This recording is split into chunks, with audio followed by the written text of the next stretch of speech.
Après-midi, sur le terrain pour le Premier ministre Daniel Kablan-Duncan, il a effectué une visite de plusieurs sites destinés à la construction et à la réhabilitation de logements futurs des agents de la BAD.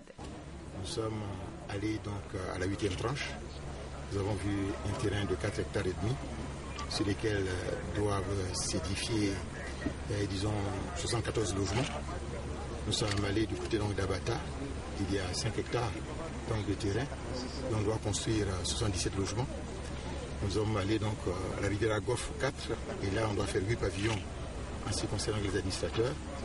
Et nous avons vu 2 éléments concernant donc, la Sotra, notamment disons, au niveau de Cocody, au niveau de la zone 4.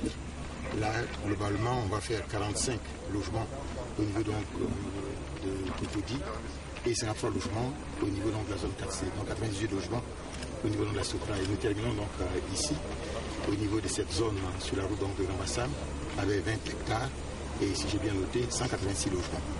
Donc nous allons avoir donc, une disponibilité de logements importante, surtout que le calendrier qui nous est fourni va donc de 6 mois à 1 an globalement.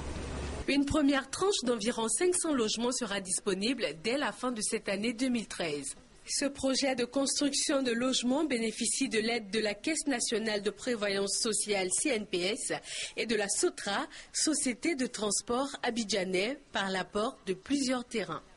En 2014, les choses devraient s'accélérer avec la mise à disposition de 1500 autres logements.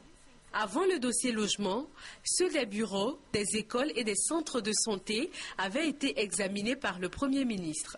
La Côte d'Ivoire est donc sur la bonne voie pour remplir les conditions requises pour le retour du siège de la Banque africaine de développement. Après ces différentes visites de terrain, le Premier ministre a reçu les partis politiques du cadre permanent de dialogue. Avec eux, environ 1 heure de discussion.